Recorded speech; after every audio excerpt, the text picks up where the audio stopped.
Biscuit চোর ধরেছি আমি, বিস্কিট চোর। এই যে বিস্কিটটা সোফার থেকে নিয়ে চলে এলো, বিস্কিট চোর। কি বসে বললাম আমি? হ্যাঁ, তুই বিস্কুট চুরি করে আনছিস? হ্যাঁ, ও মা, মনে হয় তোর বিস্কিটটা আমাকে এনে দিল, যে বড়দিদি তুই বিস্কিট চা দিয়ে খা। বিক্কু হতে পারে না, আমাকে এনে দিল যে বড়দিদি শুধু শুধু চা খাচ্ছে, তার থেকে একটু বিক্কু দিয়ে খা। হাত দাও। ওলে বাবা, বড়দিদির কোলে শুয়ে বললো, ওলে ওলে আমি কোয়াটো ভালো, কোয়াটো ভালো। আমার সোনা চাটের কোনা, এমনি বলি আমার সোনা চাটের কোনা? না না, আমার ছোট্ট চানা। এরকম তুমি এইটুকু এইটুকু মানিস তো আমার। আচ্ছা যাই হোক, গুড মর্নিং সবাইকে। তোজবাবুর গুড মর্নিং হয়েছে কটায় মা? 8টার সাথে তোজবাবুর গুড মর্নিং হয়েছে। আর আমার গুড মর্নিং হয়েছে দেখিনি। তোজবাবুর কখন গুড মর্নিং হয়েছে? 8টার সাথে। আমার কখন হয়েছে দেখিনি। তোরা বিস্কিটগুলো খেয়ে দে। তোরা 3 পিস বিস্কিট 4 পিস বিস্কিট আমার জন্য রেখে দিয়েছিস। যে 4 পিস বিস্কিট মেরে নাম কর দে ঠাকুর।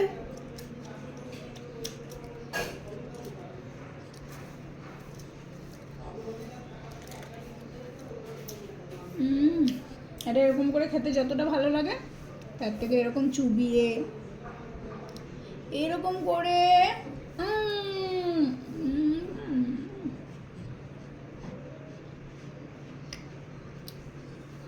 ওটা কে? বড়দিদির কোলে মাথা দিয়ে শুয়ে আছে, কে ওটা?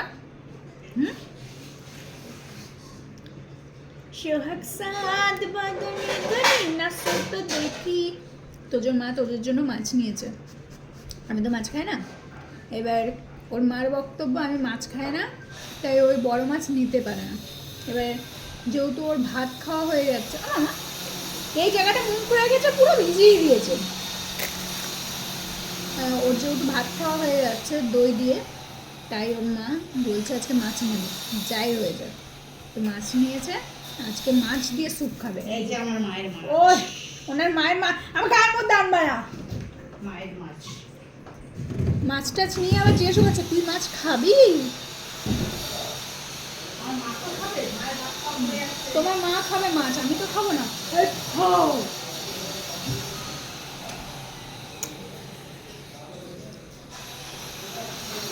ও মা, হাতে লাগলো না?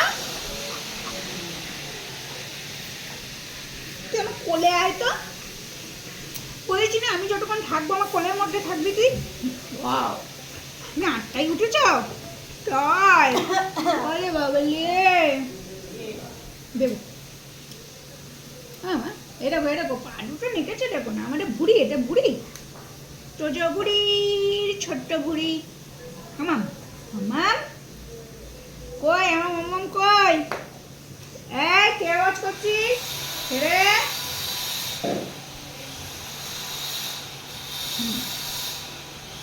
কে নামলো?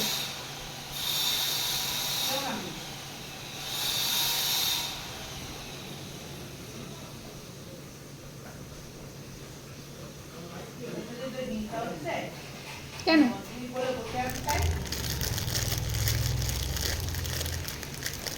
কার হিংসা হবে? ছোট দিদির হিংসা হবে? আমার কোলে বসে আছিস বলে বলবে বসে থাক, আমার কি? আমি তো আর তোর মতো ওর কোলে ঠেলে উঠে বসবো না।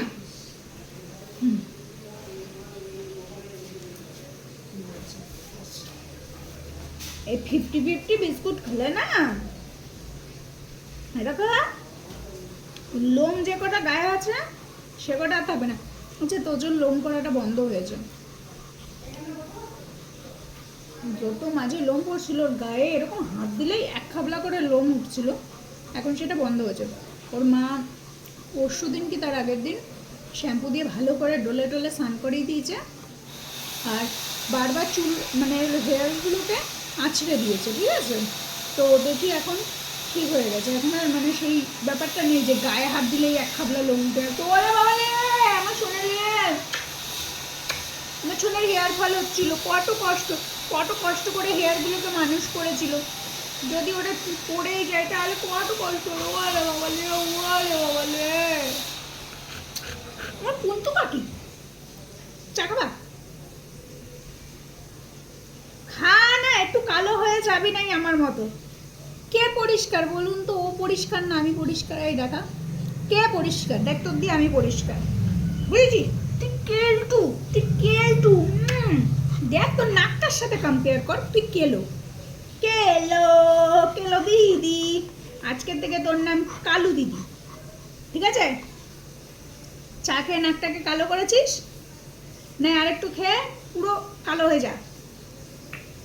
আমি না আগে ডিসাইড করেছিলাম কালো বাচ্চা নেবো, ঠিক আছে? তারপরে না ভাবছি, আমি আশেপাশে দেখি তো কালো বাচ্চা দিনের বেলা দেখতে খুব ভালো লাগে, আমার খুব ভালো লাগে, হেয়ারগুলো সিল্কি হয়, আরও ভালো বোঝা যায়। তারপরে মাথায় আসলো তোজবাবুরই মানে এখন ইলেকট্রিসিটি চলে গেলে বা অন্ধকার রুমে ওরই চোখে লাইট জ্বলে, এরকম যেই তাকায় চোখে লাইট জ্বলে, বোঝা যায় যে উনি আছে ওখানে, ঠিক আছে? আর এইবার যদি কালো বাচ্চা নেই, ঠিক আছে, অন্ধকারের মধ্যে ওরা দেখতেও পারবো না, তার জন্য আর আমি নেইনি। আর আমার একটু ভয় লাগে, আমার মামা বাড়িতে অ্যালসিশিয়ান যত বছর ছিল আমি যাইনি, আমার ভীষণ ভয় লাগতো। কারণ ও অ্যালসিশিয়ানটার ব্যাপার ছিল হচ্ছে আমার দিদুন খেতে দেবে, শুধু দিদুনের কথাই শুনবে, দিদুনের কাছেই থাকবে, ঠিক আছে? আর কারোর কথা শুনবে না, কিছু আমাকে সরিয়ে দিচ্ছে।